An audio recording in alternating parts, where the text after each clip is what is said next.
Respected brothers and sisters, Assalamu alaikum wa rahmatullahi wa barakatuh.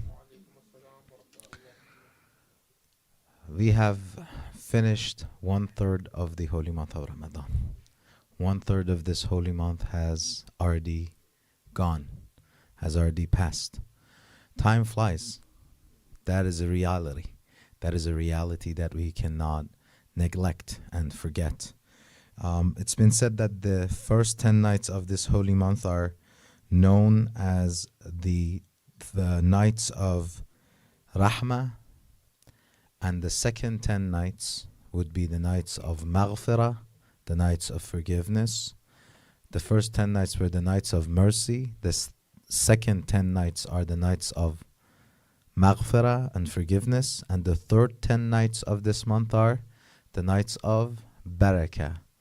The barakah and the blessings of Allah will be showered. And indeed, all of these three qualities are true in every moment and every instant of the holy month of Ramadan.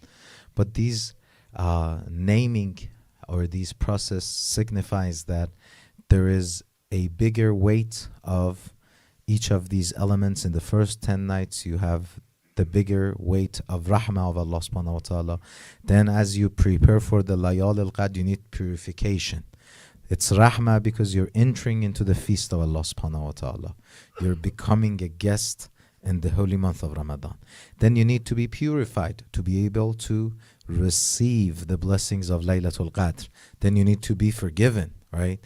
That purification is needed. Therefore, the second 10 nights are the nights to be forgiven. Now it's the time to receive your destiny of the year to come, or perhaps the rest of your life. That is going to be the nights of blessings.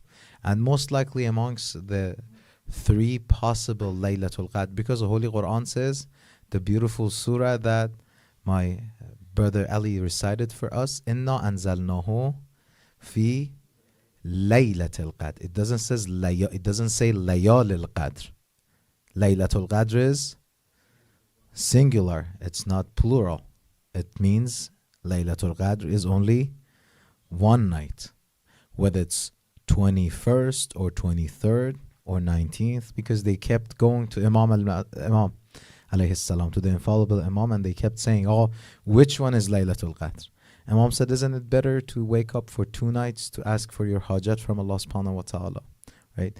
Basically, the destiny of the year to come, and perhaps to say it in a better way, the year and the years to come is going to be sketched out and finalized on these 3 nights, especially on the 23rd, which is the most probable night to be Laylatul Qadr.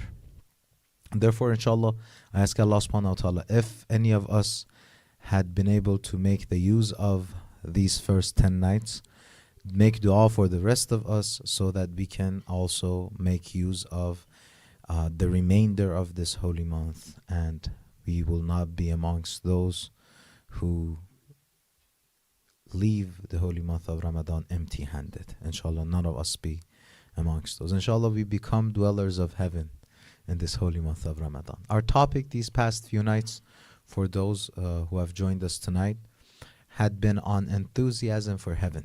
And we mentioned the fact that the heaven is a dwelling abode, for a permanent abode for the patient ones, right? Musa, is the sound any better, or is it the same as before? Okay, or maybe that button can be turned off. That the FNX button that you have the picture of, I think that is on. So recite another salawat. Allahumma salli ala Muhammad. I was wondering why tonight's our program is is not as crowded as last night. I remembered I was talking about the sermon 165 of Nahj al-Balagha, where Amir al-Mu'min alayhi salam said, if you know the blessings of Jannah, you will leave my majlis, Amir al-Mu'minin, and you will go to the cemeteries waiting for your death to come. So we have to go to nearest cemetery finding the brothers who are missing tonight. Recite another salawat. Allah. Muhammad wa ali Muhammad. So we mentioned the fact that patience and enthusiasm for heaven are tied together, meaning that you need to be patient in order to, inshallah, be a dweller of the heavens, and you need to have enthusiasm for heaven in order to be able to remain patient or to bear with the decrees of Allah subhanahu wa ta'ala, to bear with the tests and difficulties that comes on your way. And when we talk about tests, we always think of hardships and negative incidents. That is not always true. Allah subhanahu wa ta'ala sometimes tests you with taking away from you, and sometimes He tests you by giving His blessings to you, right? You can get tested in both ways. And keep it as a gift from me. Sometimes the test of the blessings is a much more difficult test than the test of the losses. Because when you're at loss, then you don't have arrogance. You've lost, right? Right? You go to the door of Allah subhanahu wa ta'ala. Bala sometimes is a greater blessing than ni'mah itself, right? Sometimes when you lose something, then there's no arrogance. You go to Allah subhanahu wa ta'ala. But once you receive a blessings, an expansion in your material life, let's say that is, or whatever kind of blessing that is. The Holy Quran says, يَوْمَ لَتُسْأَلُنَّ عَنِ النَّعِيمِ. No one's going to ask you about bala. Doesn't say يَوْمَ لَتُسْأَلُنَّ عَنِ الْبَلَاءِ. But about the na'ims, about the blessings, you will be asked questions. So what did Amir al-Mu'mineen say yesterday in his khutbah that we were talking about?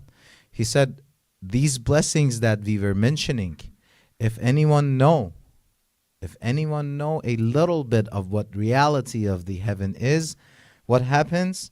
You will be prepared to seek the company of those in the graves straight away from my audience here and hasten towards them. What happens to you? وَلَتَحَمَّلَتْ مِنْ مَجْلِسِ هَذَا إِلَى مُجَاوَرَةِ أَهْلِ الْقُبُورِ اسْتِئْجَالًا بِهَا. And that is what? That is after if you can escape from dying out of the eagerness and love for being moved to heaven. If that is what that happens to you. جَعَلَنَا اللَّهُ. Then Amir al-Mu'mineen salam makes dua. And we talked about the term abrar yesterday. جعلنا الله وإياكم ممن يسعى بقلبه إلى منازل الأبرار برحمته. May Allah make us to be amongst those who hasten and rush towards or strive with their hearts for the abodes of the virtues. Which I mentioned yesterday that the good translation for abrar does not exist in English. Abrar should be translated as abrar. The dua that I recited in the Qunut, وَتَوَفَّنَا مَعَ الْأَبْرَارِ. It's one of the highest stations of the heavens or of the Edens, right? Keep it there. You can. Sometimes I do not open extra discussion for you for two reasons. Number one is that our time is limited. Number two is that those who are thirsty for knowing more, they can go and do further researches. The ideas are given here. You can pick the ideas and go and read about it on your own. You can ask ChatGPT and Gemini, but I don't recommend you to trust their answers completely. They make mistakes too, just like us. We are humans, we make mistakes. They're made by humans and they make mistakes. But the heavens, وَأَمَّا مَنْ خَافَ مَقَامَ رَبِّهِ وَنَهَى النَّفْسَ عَنِ الْهَوَى فَإِنَّ الْجَنَّةَ هِيَ الْمَأْوَى. This is the promise of God. This is the promise of Allah subhanahu wa ta'ala. In fact, a covenant that He sees it necessary for Himself.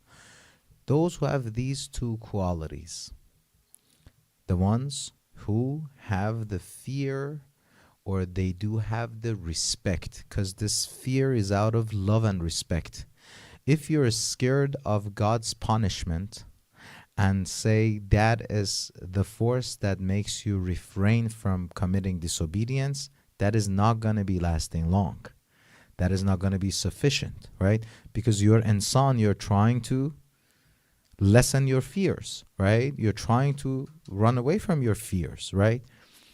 What type of fear of God is that can avoid you and stop you from pursuing the disobedience of Allah subhanahu wa ta'ala. They say that it's the fear of a lover from the loved one, from losing the loved one, right? If you love Allah subhanahu wa ta'ala, right, what are you scared of? But how that love comes into place, it's by knowing Allah subhanahu wa ta'ala.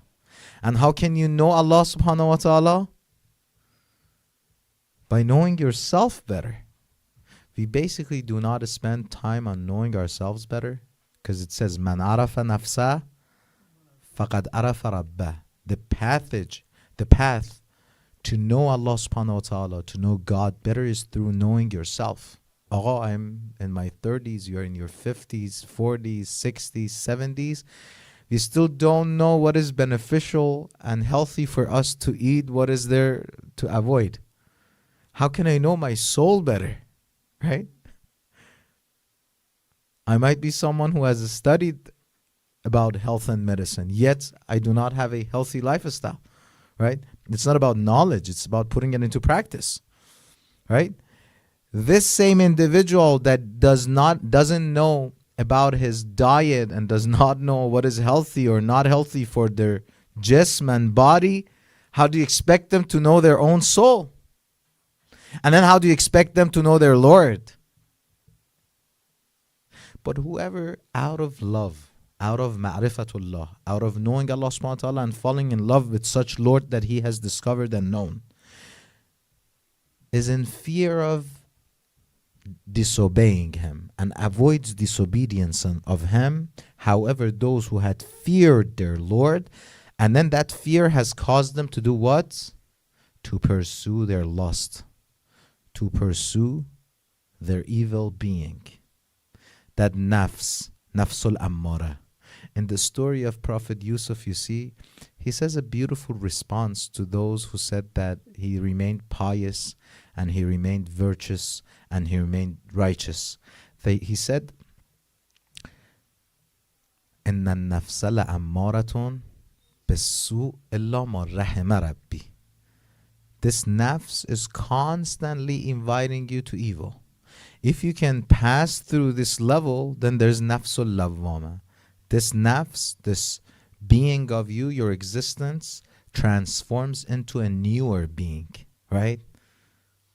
And that, it's like level of maturity, I would say, in terms of the wayfaring towards Allah subhanahu wa ta'ala. That other nafs does not invite you to evil. That invites you to good. It's called nafsul lawwama. This nafs keeps pushing you to forget about Allah. That other nafs, which is the higher level, keeps inviting you to the remembrance of Allah subhanahu wa ta'ala. It is this nafs that many of our scholars, like Ayatollah Bahjat, had reached to this level. And then after this is the maqam of being pleased with Allah subhanahu wa ta'ala and Allah being pleased with them. Maqam al-rida comes after that, right? As we have in the ending verses, in the final verses of Surah Al-Fajr.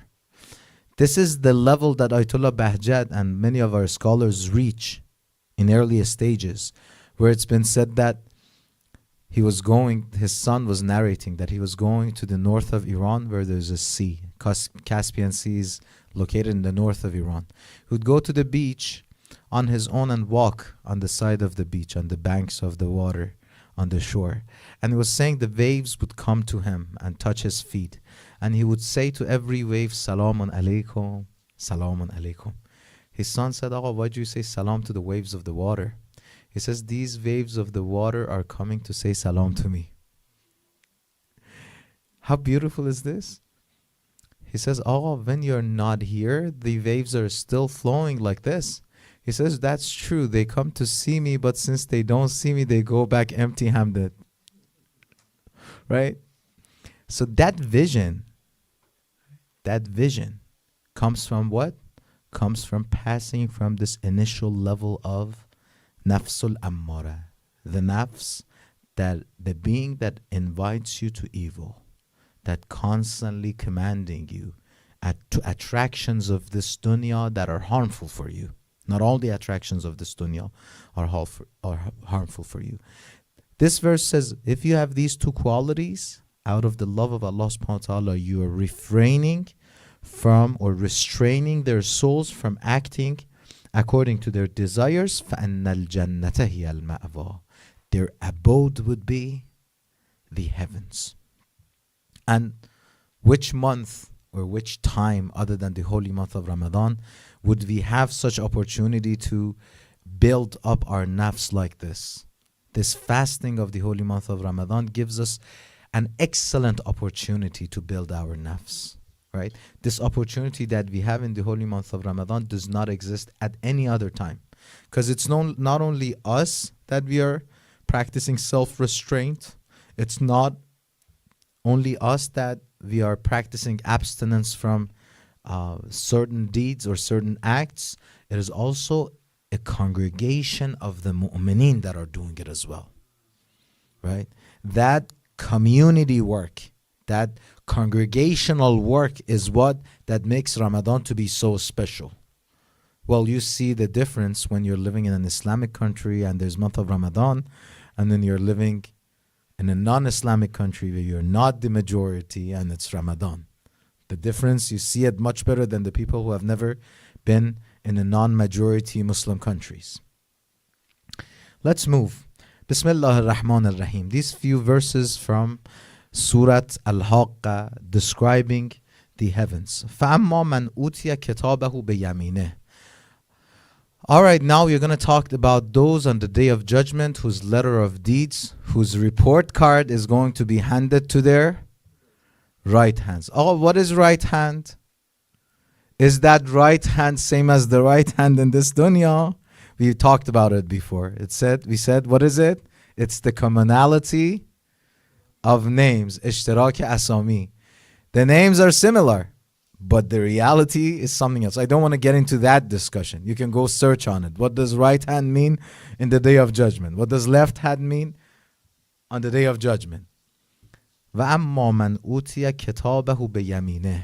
The one whose letter of deeds will be given to their right hands. That is a sign of acceptance, right? Imagine a student is going to school here, and then all of a sudden a good report card, getting hundreds or acing all the classes and tests is given to him. What does that person want to do? Naturally, enjoying and perfect. Good job, Ali. Running to other students, telling them, hey, see, I studied. I did hard work. Hard work pays off. Look at it. These are my grades. Quran says the person who passes through the accounting of that day does the same thing. فَأَمَّا مَنْ أُوتِيَ كِتَابَهُ بِيَمِينِهِ فَيَقُولُ هَاؤُمْ اقْرَءُوا كِتَابِيَهْ. Come and read my letter. Look at my report card. It was worth it. In this life of dunya, everybody was blaming me. Oh, you're so naive. You're not enjoying your life. Look at it. It was worth it to remain patient in the life of this dunya. إِنِّي ظَنَنْتُ أَنَّهُ مُلَاقٍ حِسَابِيَهْ. I was waiting for this. I knew that there will be a day of judgment. I was remaining faithful for this from day one. I knew that this day is coming. I was preparing for it. Oh, this is another difference between the one who succeeds in the hereafter and the one who fails there. The one who fails there thinks that maybe it's an ideology that there exists a hereafter. Once I went to a dentist here in the United States. That was a long time ago. And this doctor that was working on my teeth, you know, when they're working on your teeth, you have to keep your mouth open and you barely can talk. And then that person said, what is your belief about hereafter? I was like, at least let me talk so I can share with you what I think. And then that person continued, that individual. I think it's all a myth. There's no hereafter. I was like, yeah, you can say whatever you want. I cannot reply. My mouth is wide open. I can't do anything, right? I'm under your hand. This guy goes to everybody and says what? He says, I knew that day is coming. I had been preparing. I was preparing the setup for success in the hereafter. Look at my report card. And Allah subhanahu wa ta'ala says, فَهُوَ فِي إِيشَةٍ رَازِيَةٍ. I was sure that the record of my deeds would be shown to me, and then فَهُوَ فِي إِيشَةٍ رَازِيَةٍ. They will have a pleasant life. Now it's the time to be pleased. Now it's the time to enjoy the real pleasures. These pleasures that you had in dunya versus the pleasures of akhirah, it's again commonality of names. The pleasures of this dunya are limited and restricted. You eat one dish of the food that you have been longing for and you have been wanting for such a long time, right? The second dish, you're feeling full. If you take it, you'll get sick. If you eat it, if you have it, you'll get sick. You have to see a doctor. This is the dunya. Every blessing of this dunya, every pleasure and desire of this dunya has an end. In fact, having an excess amount of it gets you into certain pains. Fi jannatin aliyah, in the highest levels, in an excellent part of the heaven. And they say, qutuf, it says, qutufuha daniya, while with the fruits with easy reach. Remember, Amir al-Mu'min alayhi salam was describing about the trees of the heaven and how they are having their branches extend to the dweller of the heaven. And it says, Kulu washrabu hani'an, drink and eat whatever you want. Bima aslaftum fil ayyam al-khaliyah. Such people will be told, eat and drink with pleasure as the reward for what you did in the past. The time of this dunya passes. Ayyam al-khaliyah. These few days will pass. Those who practice patience in these few days of this dunya, then on that day they will see the real pleasures. My question is this: is the difficulty and hardship only for us Muslims? For us Shias? It's for everybody. It's for everybody. In fact, this is my personal belief. If we delve into the matter and do our surveys and studies and research within the Islamic ahadith, the traditions and the verses of the Holy Quran, we can definitely find verses to support this. But I would say a mu'min will live a better quality, a higher quality life in this dunya as well. Just compare your lives. Once I was sitting in San Jose, California with a group of students, and I said, let's have a discussion on this. Every one of you try to mention a blessing that you have received in your life just because of being Muslim or being born to a Muslim family. It was 20 of us, right? You can think about it now, right? Can anyone tell me one benefit, a special benefit that they got from being Muslim? Masjid is a blessing, a congregation that we come together in the house of God. When we come here, inshallah, we do not sin. We put everything aside. We come here to remember Allah subhanahu wa ta'ala. That's good. Ramadan is good. Peace and tranquility is good. Naeems is the gardens of Ahlul Bayt. So the love of Ahlul Bayt, guidance of, the actual ni'mah is the ni'mat of wilayah of Ahlul Bayt alayhimus salam. So yawma la tus'alunna an naeem, that is a deep tafsiri point of it. We will be asked about the wilayah. We will be asked about our Imam of time. What did you do with him? You're living in the time of your final Imam. Did you attempt to get closer to him? Did you attempt to know him better? Did you attempt to set your life standards in accordance to his satisfaction? That is great. One thing that was mentioned there was resilience. Resilience is one of the blessings of being or bearing the faith. Having faith in Allah subhanahu wa ta'ala, it makes you more resilient. A kafir and a mu'min will go through difficulties. The only difference that they have between them is what? Quran says it. It says, وَتَرْجُونَ مِنَ اللَّهِ مَا لَا يَرْجُونَ. Difficulties are there. It's for everybody. It's for everybody. Poverty is for everybody. Loss of jobs, getting unemployed, foreclosures, you name it. Divorce is for everybody. The difference between mu'min and kafir is that what they do, accept from God what they can never, they expect from God what they can never expect. Right? ترجون من الله ما لا يرجون. They have faith and expectation and anticipation that there is a God and there will be help from Him. So one of the main blessings of Islam, if you're explaining it to a non-Muslim, is this resilience and patience and endurance that you have in your life. Just compare yourself.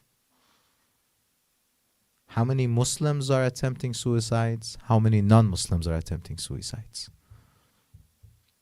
What is the suicide rate in an Islamic country versus a non-Islamic country? I'm not saying it doesn't exist. It does exist there too, but look at the rates. You can do the research on your own. The difficulty is there. Yes, we are trying to solve the problems that we face in life, but there are moments that you cannot do anything about it. There are moments that you put in all your work and things do not change. Have you ever faced such situation and such criteria in your life? Indeed you have. You try your best. It doesn't happen. It's not working. Right? The difference between mu'min and kafir in the life of this dunya will be very obvious here. This is one of the moments. And then the believer versus non-believer. Holy Quran says in these verses, وَجَزَاهُمْ بِمَا صَبَرُوا. These, the believers who have faith in the existence of a hereafter, existence of a heaven, existence of a hellfire, their reward for their patience, He will reward them with paradise and silk. وَجَزَاهُمْ بِمَا صَبَرُوا جَنَّةً وَحَرِيرًا. Harir or silk is again the commonality of name for what their attire in the heaven will be. Right? Yet we have a bare minimum imagination of what that is. مُتَّكِئِينَ عَلَى الْأَرَائِكِ. Right? They do what? They will recline therein on couches. They will sit back. Right? Chilling, exactly. They enjoy. Heaven, as we said, it's that real happily ever after. Right? They chill. Very good translation. They laid back, enjoy, relax. For mu'min, the true relaxation is not this dunya, it's the hereafter. Look at the life of the shuhada. No, look at the life of Ahlul Bayt alayhimus salam. The examples are Amir al-Mu'minin alayhis salam himself. During his entire life, he was going through difficulties and hardships and striving for the cause of Allah subhanahu wa ta'ala non-stop. He's never getting tired. There is a hadith with a similar meaning to this. It says, leave your sleepings or leave your relaxations for your grave. Postpone it to your grave. Make use of the time that you have in your dunya. What happens when we feel depressed?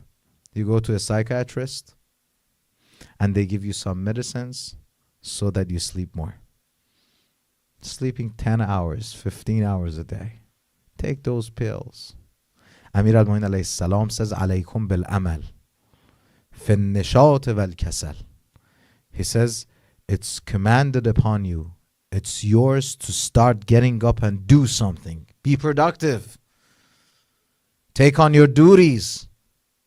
In the times that you have nishat, in the times that you're energetic, that you're enthusiastic, that you're happy, and in the times you are feeling depressed. Bin nishat wal kasal. Bin nishat, of course, when we are energetic, when we are feeling enthusiastic, yes, we get up and do work.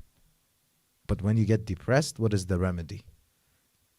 Amir al-Mu'minin alayhi salam says, start doing something productive. Alaykum bil amal. Get up and work. Get up and do something. I feel depressed. Pray 2 rakat salat and give it as a gift, as a reward to our mother, Lady Fatima al-Zahra, salamullah alayha. It'll change your mood right away. Recite one salam to Imam Hussein alayhi salam and it'll change your mood right away. Not saying if someone is going through certain medical, mental condition that they should not visit a psychiatrist. Yes, they should, right? But action is important. This life of dunya, for a moment, they're working so hard. It's a time to remember this late shaheed that people buried him in such majestic funeral. May Allah make us the ones who make dua for us. Make us amongst the ones that He makes dua for them. This man, he was escaping from martyrdom for the past 26 years, serving the ummah. For 26 years, the enemies were after him to assassinate him. His family members were in an interview online. They were saying that we would see him 3 to 4 hours in a month. Sometimes in a month, only 3 to 4 hours. Oh, that life is difficult. I'm here for a few days and I'm away from my family. I see the difficulty. Then I compare. It's not comparable. The difficulty and the attempts and the work is for their dunya. Look at the lives of other shuhada, other scholars of the deen, other successful men in the definition of the deen. Ease and comfort is not meant to be in this dunya. Let's get that in there.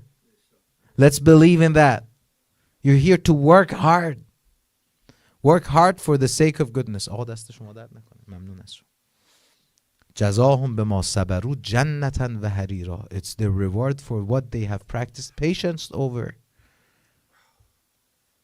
And it doesn't mean that jihad or striving for the cause of Allah is limited to only one certain type of jihad.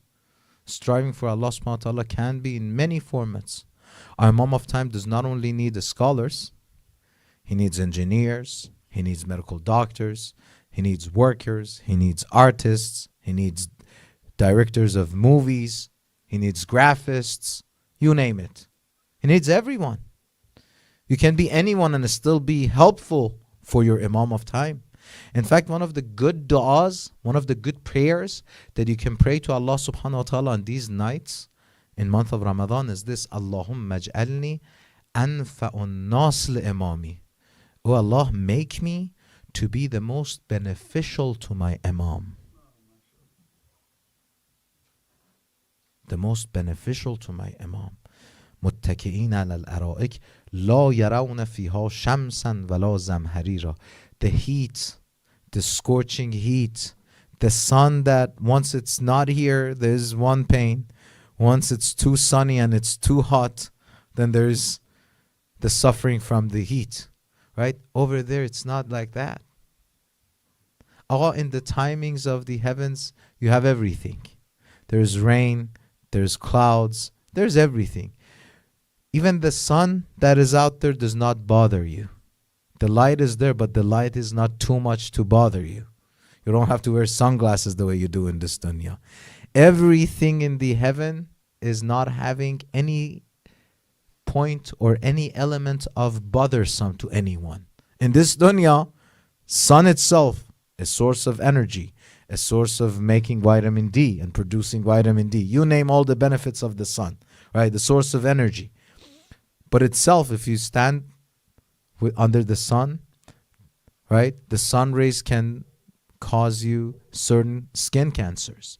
If you are going under the sun, once you go to Arba'in, if the heat is too much, you are in the on the bridge of getting into fainting out and getting too thirsty, and you name it. Everything in this dunya is like this.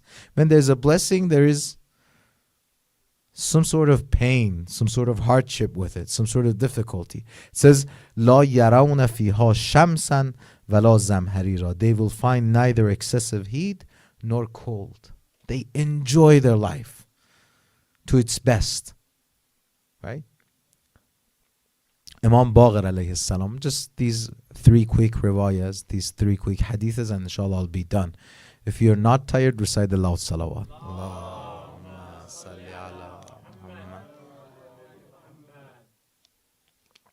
Oh, there's a beautiful hadith on the description of the entrance of heaven. And this is just the entrance. This is just the entrance. Imam Baqir alayhi salam says, وَعَلَى بَابِ الْجَنَّةِ شَجَرَةٌ. There is on the gate of the heavens, on the entrance of the heavens, there's a beautiful tree. Right? There are different trees in the heaven. Shajara, Tuba, you name it. There are different set of trees. Each of these trees are having their own roles, so on and so forth. وَعَلَى بَابِ الْجَنَّةِ. At the gate of the paradise, there is a tree. Shajaratun. There is a tree. There exists a tree. إِنَّ الْوَرَقَ مِنْهَا لَيَسْتَذِلُّ تَحْتَهَا أَلْفَ رَجُلٍ مِنَ النَّاسِ. That under each leaf of that tree, 1,000 individuals will take abode and rest and enjoy. This is just the entrance. This is just the entrance. Subhanallah, what's going on there? How can we imagine what's going on there? That's beyond imagination. And these are the very first levels. This is the entrance. What happens inside? Oh, as we mentioned, there are levels in the heaven. It's been said that, and the very initial levels of the heaven are for those who have gone through a period of trials in the hell, and then they are freed from the hellfire. Not everybody who goes to hell will remain there forever. It's only a certain group that Quran describes them as khalidina fiha abada. They will remain there for the duration of eternity. There is no way for them to rescue from the hellfire. The rest of people will be forgiven. And it's been said on other notes that those who are forgiven and they leave hellfire once they're in Jannah, they hold the sign that they are freed from the hellfire, right? But those who go on the higher levels of Jannah, those who go to the higher stations of the Jannah, they have houses. It's been described that in their houses they can feed all the dwellers of Jannah. That's how huge their house is. How would you enjoy it when you have some of the mu'mineen over in your place, in your house? You feed them iftar or you invite them to center and you become a sponsor. Imagine you can sponsor all the dwellers of Jannah and you feed them. That's how huge every dweller of the heaven has such big place of dwelling. So it goes beyond description. These words are just giving us a bare minimum idea of what we are facing, inshallah, what we are going towards, inshallah, what we are working hard for, inshallah. And then one final slide, inshallah. With that, I will end and we will catch on from here tomorrow. This is very good hadith for those who are addicted to musics, right? Especially in the life today, you see that addiction is increasing. Well, all the musics are haram or not? That's definitely not. There's haram music and there is halal music, right? But even to halal music, someone who is addicted to that is something that has been discouraged, right?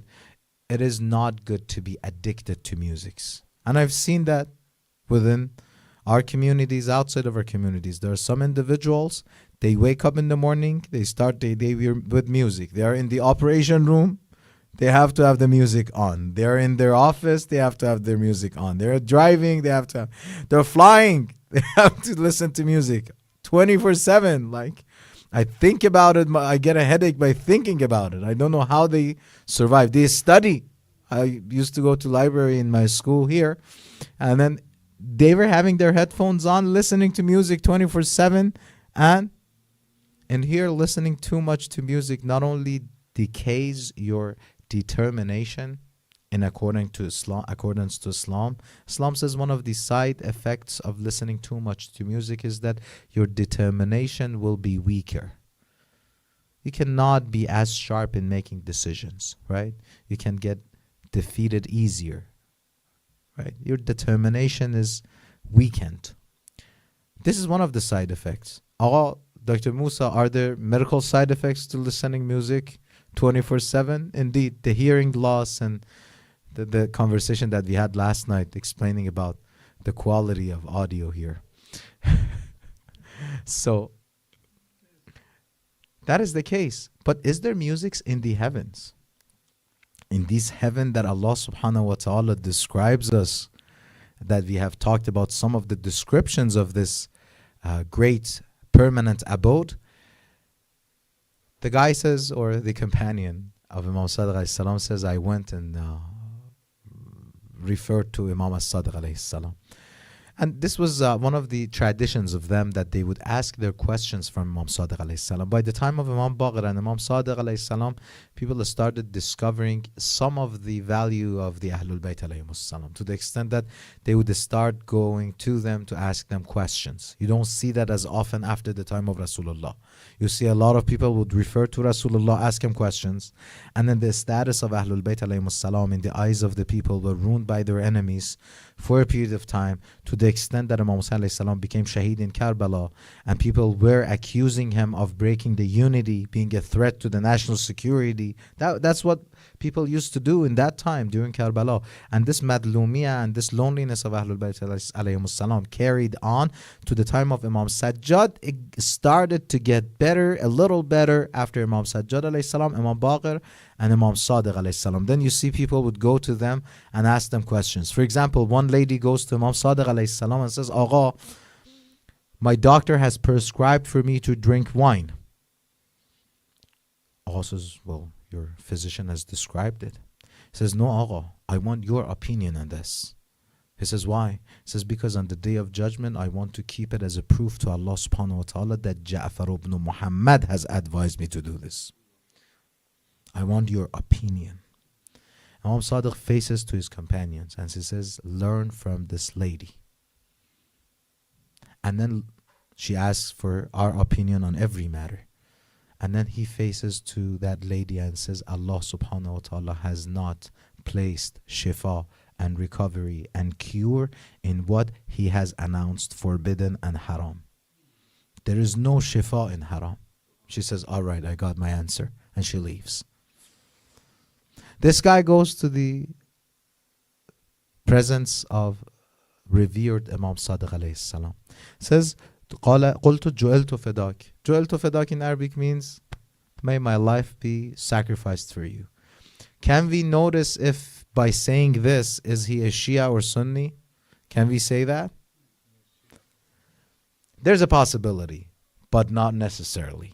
Why? Because جُعِلْتُ فِدَاكِ, in Farsi we say, Janam be qurbanat, right?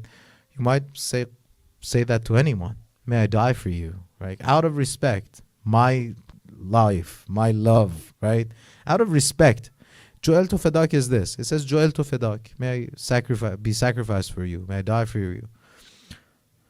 It's out of respect. That means even if that person was not Sunni, he was holding a lot of, if it was not Shia, he was holding a lot of respect for Imam Sadiq alayhi salam. Fadak. ثم قلت هل في الجنة غناء? Is there music in the heaven?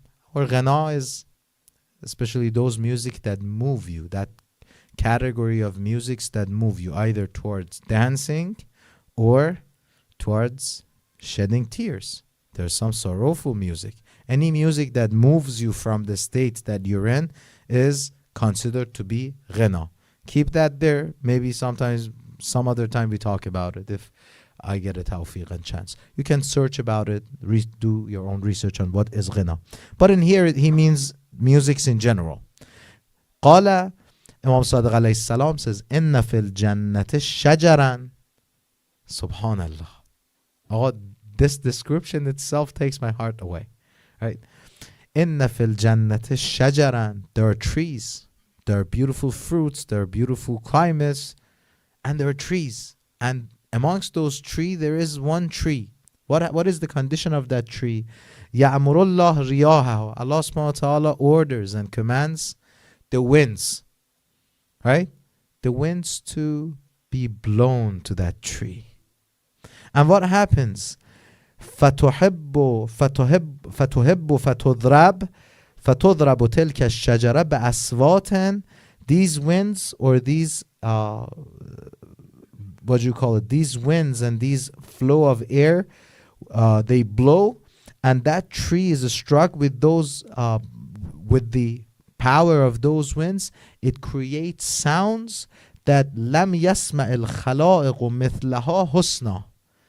That people in this world has never heard such beautiful musics in the life of this dunya. There is music there too.